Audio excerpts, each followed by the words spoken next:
News के live के प्रसंगवश मैं वरिष्ठ पत्रकार रमेश शर्मा की चर्चा होगी उन सवालों पर जो सिर्फ खबर नहीं, समाज की दिशा तय करते हैं।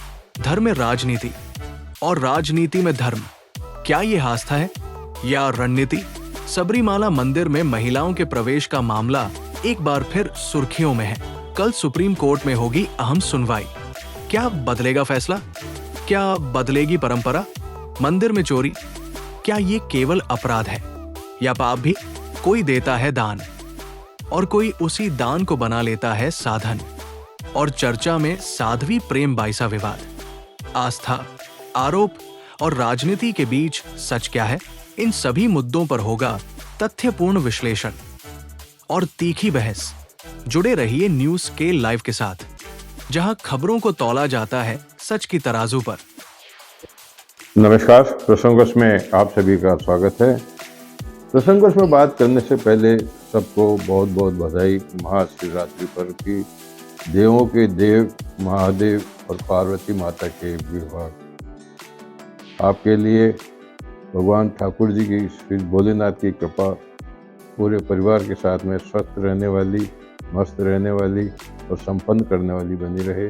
इन्हीं शुभकामनाओं के साथ में एक बार पुनः महाशिवरात्रि पर्व की बहुत बहुत बधाई, शुभकामनाएं। और बात करेंगे आज, क्योंकि महाशिवरात्रि का पर्व है तो मैं सोचता हूँ कि बात होनी चाहिए धार्मिक प्रसंगों की। धार्मिक प्रसंग की शुरुआत करते हैं कि देखिए, राजनीति में भी विवाद होते हैं, धार्मिक में भी विवाद होते हैं और सामाजिक में भी विवाद, मतलब जो गतिविधियां होती है धार्मिक हो सामाजिक हो, उसमें विवाद की स्थिति बनी रहती है। बात करते हैं सबरीमाला मंदिर के बारे में।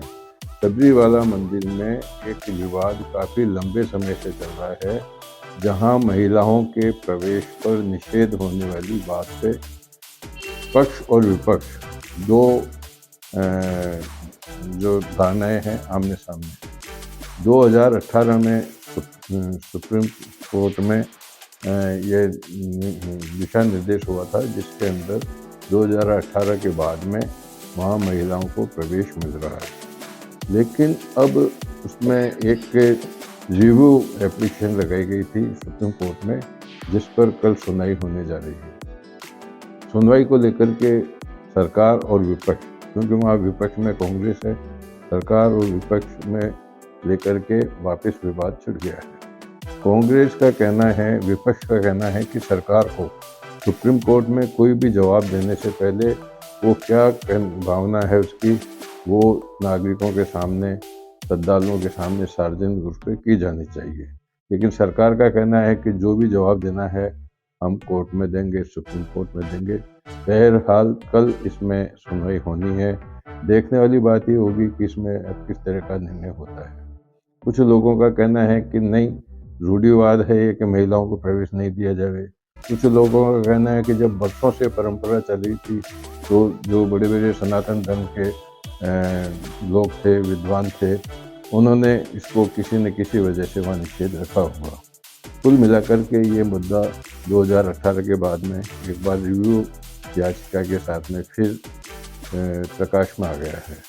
इसी को लेकर के बात करते हैं तो आपको बता दें कि विजय माल्या भले ही भगोड़ा घोषित हो गए, लेकिन उन्होंने भी उस समय पर वहाँ जो पिलर बनने वाले थे मंदिर में, या पिलर का जो जीर्णोद्धार होना था, उसमें उन्होंने काफ़ी कुछ सोना दिया था। और सोना जब उन्होंने दिया था तो वहाँ 4 किलो 900 ग्राम सोना बाद में जब उसकी ऑडिट की गई तो उसमें कम पाया गया, जिसको लेकर के वहाँ के जो जिम्मेदार एक अधिकारी थे या जो प्रतिनिधि थे, उनको जेल भी भेजा गया था 3 महीने की जेल के बाद में, क्योंकि उनके सामने कोई साक्ष्य ऐसे नहीं है जिसमें सीधा सीधा उन पर आरोप हो, तो उनको वहाँ से रिहा कर दिया गया। अब मामला वापस यह हो गया है कि इसमें जो जांच की गई वो जांच रिपोर्ट किसी पक्ष को बचाने के लिए की गई, ये भी मुद्दा हो गया। मुद्दे की बात करते हैं तो जो शंकराचार्य, स्वामी शंकराचार्य मुक्तेश्वरानंद जी का जो मामला है प्रयागराज वाला, वो भी थमता हुआ नजर नहीं आ रहा। उसको लेकर के 2 दिन पहले उत्तर प्रदेश के मुख्यमंत्री आदित्यनाथ योगी आदित्यनाथ ने कहा था कि किसी को भी अपने आप को शंकराचार्य मन से नहीं लगाया जाना चाहिए। शंकराचार्य हर कोई नहीं बन सकता। मतलब उनका अभिप्राय जो है, भले ही सीधा उन्होंने नाम लिया, लेकिन वो आदिमुक्तेश्वरानंद जी को लेकर के था, तो उसको लेकर के पलटवार किया आदिमुक्तेश्वरानंद ने। उन्होंने कहा है कि योगी जी खुद पहले अपने देखें, वो महात्मा थे, योगी थे, फिर मुख्यमंत्री कैसे बने। उन्होंने भी सवाल खड़ा कर दिया। तो सवाल खड़ा करने की बात है कि अब जो राजनीति है, मैं बार बार कहता हूँ कि राजनीति धर्म में भी अब घुसी हुई है, जबकि धर्म से राजनीति में फ़ायदा भी होता है और नुकसान भी होता है। तो जब धार्मिक लोग राजनीति में आ जाते हैं तो वो राजनीति में भी शुद्धता लाने का प्रयास करते हैं, लेकिन पक्ष विपक्ष हर बात, हर चीज़ में, हर बात में होता है, वही इसमें चल रहा है। इशू को लेकर के मामला अभी लग रहा है कि किस मोड़ पर जाकर के रुकेगा ये कह नहीं सकते, क्योंकि सीधा टकराव अपने आप को शंकराचार्य के नाम से बताने वाले अग्निमुक्तेश्वरानंद और मुख्यमंत्री योगी आदित्यनाथ के आमने सामने का है। इसलिए इस मामले में कुछ भी क्या होगा ये देखने वाली बात होगी, लेकिन फिलहाल यह मुद्दा बढ़ता जा रहा है। इसी को साथ साथ में लेकर के और बात कर लेते हैं कि जो आदिमुक्तेश्वरानंद जी के वहाँ शाही स्नान में जाने से रोकने के मामले में जिस अलंकार अग्निहोत्री ने अपने पद से त्यागपत्र दिया था, उन्होंने भी अभी उत्तर प्रदेश में 2 प्रेस कॉन्फ्रेंस करके और अब राजनीतिक पार्टी बनाने की घोषणा कर दी है, जिसका संभवतः नाम हो जाएगा सनातन बचाओ। तो वो मामला भी हो गया। अब वो किस तरह से अपना रूपरेखा करेंगे, लेकिन उन्होंने ये तो तय कर दिया है कि वो अब राजनीति में आएंगे। भले ही धार्मिक नाम को लेकर के वो राजनीति में आ रहे हैं, लेकिन वो भी राजनीति में आएंगे।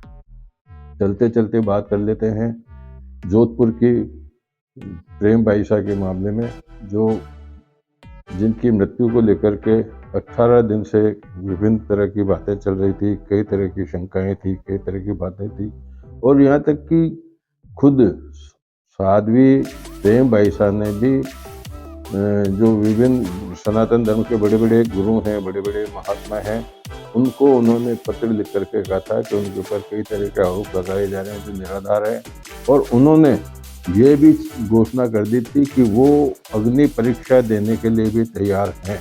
लेकिन जो जांच रिपोर्ट 18 दिन बाद में आई है, वो निश्चित रूप से ये कहने वाली है कि वो अग्नि परीक्षा देती तो वो निश्चित रूप से उसमें सफल होती। मतलब अग्नि परीक्षा देने की बात नहीं है, लेकिन जो उनकी मंशा है कि उनको खाम में विवादों में डाला गया, उसको लेकर के, हालांकि उनके पिताजी वीरामानाथ जी अभी भी उपवास पर बैठे हैं, वो कह रहे हैं कि जांच होनी चाहिए, दोषियों को सजा मिलनी चाहिए।